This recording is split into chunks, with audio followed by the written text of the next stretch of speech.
Hi, this is Alex, and I'm Ellen. Last year, Alex decided to buy a boat and begin his dream of sailing around the world. As a 17-year-old Aussie who knew nothing about sailing, I dropped it all to come join him. Follow us through the hardships and the joy as we try to discover all the beautiful hidden places this world has to offer.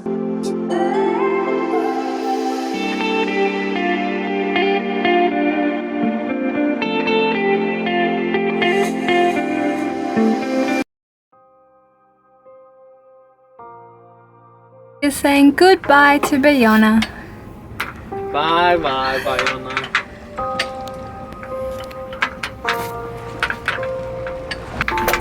With destination?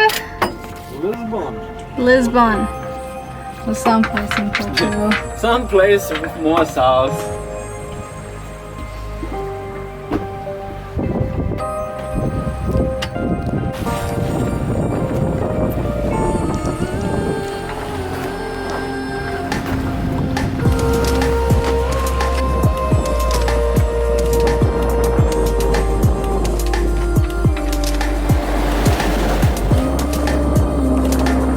Hi, or welcome back. So in this episode we go along the whole of the Portuguese coast. We started off with a 2-day sail from Baiona to near Lisbon. The conditions are okay, it was about 20 knots to 25 knots and a few waves, but it was alright.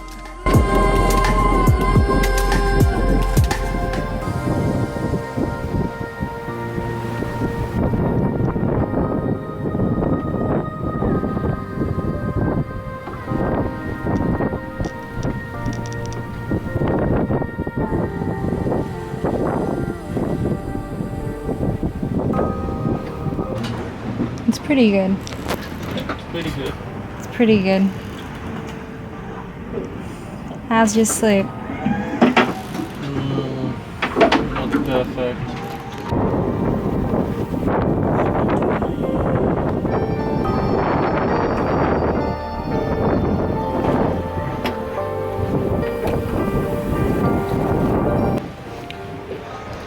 So,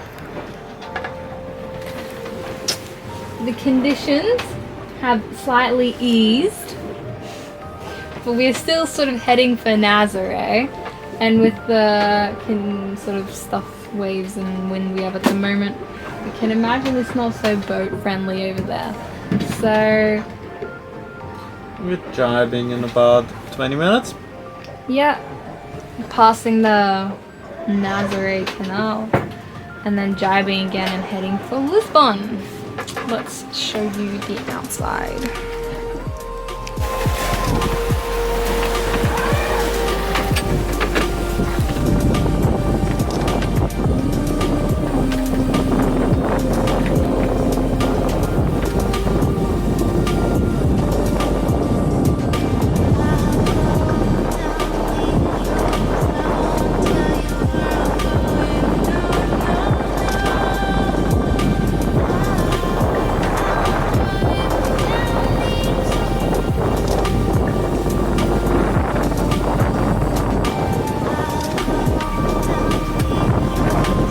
At about midday on the second day, we started seeing land again, a few islands near Nazaré.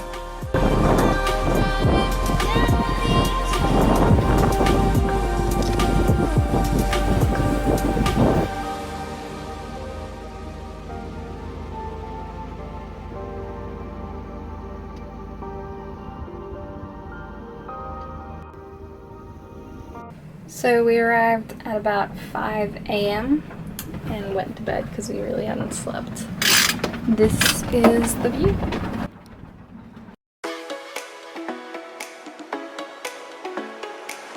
Cascais was a town pretty near to Lisbon, and it was really nice. There were cool buildings and beautiful beaches with rocks.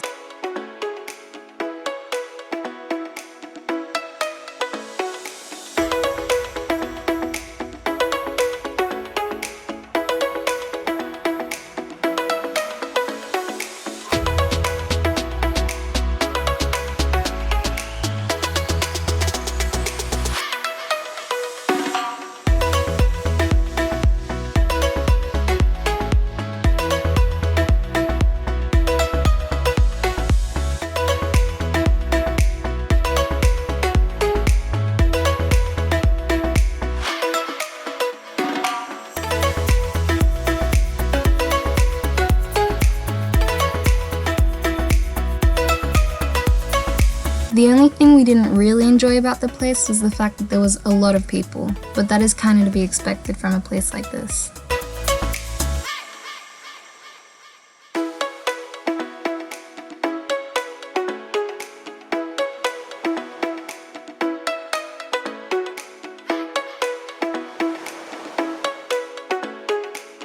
We spent a total of 4 nights anchored in Cascais, and during one of the days we went by train to Lisbon. We saw a lot of the main tourist attractions, including La Torre de Belém and the Jerónimos Monastery. We also went to a planetarium, a war memorial, and the Grand Plaza of Lisbon.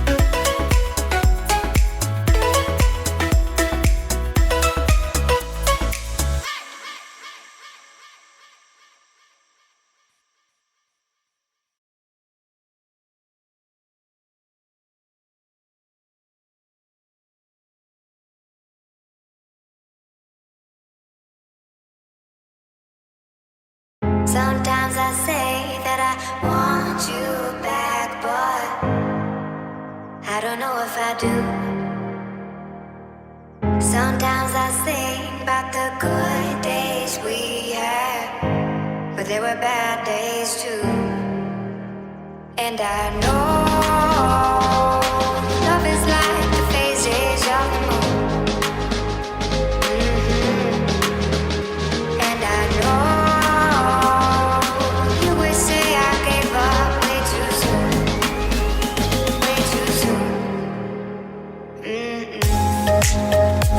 we saw a lot of the famous mini trams that go around Lisbon, but didn't get on since we were quite hungry and wanted to get dinner.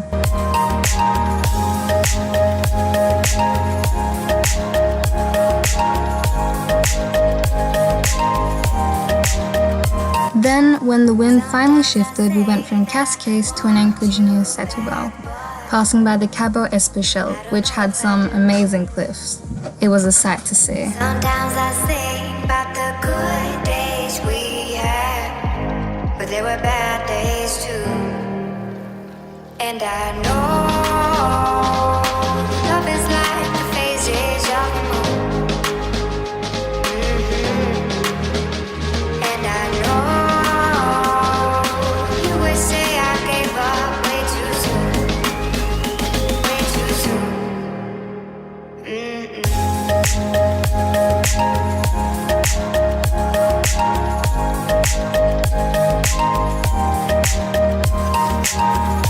From Setubal to the Algarves, there's only pretty much one anchorage, and that's in Sagres. So what's gone is gone, now we both moved on. Oh, that's la la life, that's la la life. Baby, let it be, enjoy the memory. Oh, that's la la life, way too soon.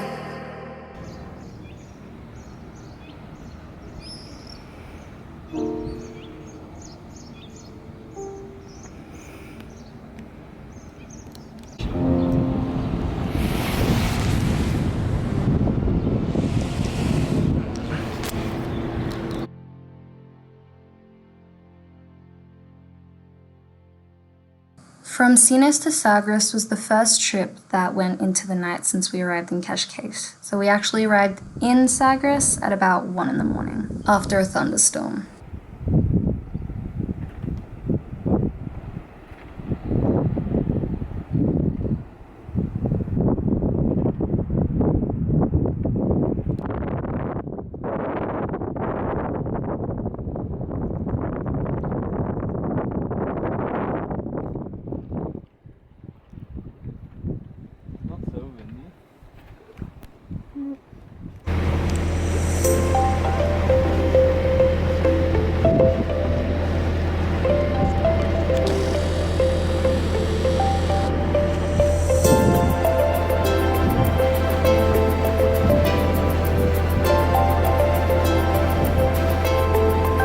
not completely sure, but I think that when most people think of the Algarves, they think of Lagos and of these amazing rocks that come out of the water.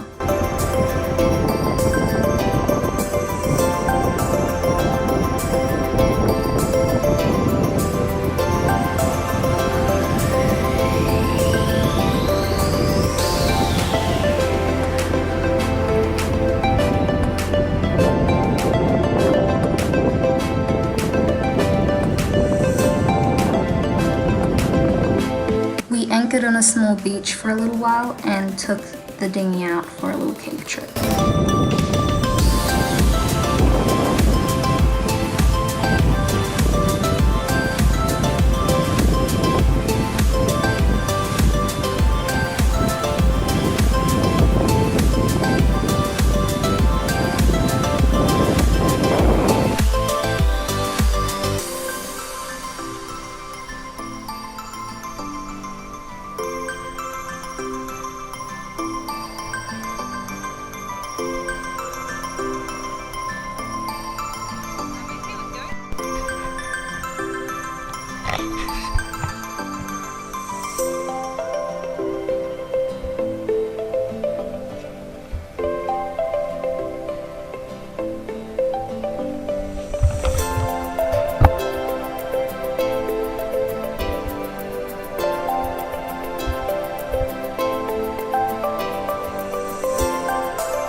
The same day we did the cave trips, we sailed to Faro and arrived just at sunset.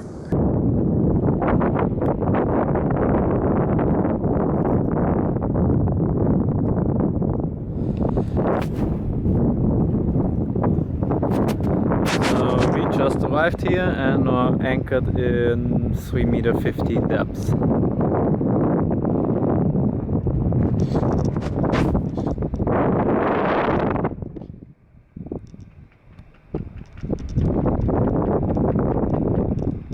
Early the next day we sailed again, and this time to Spain, Punta Umbria to be precise.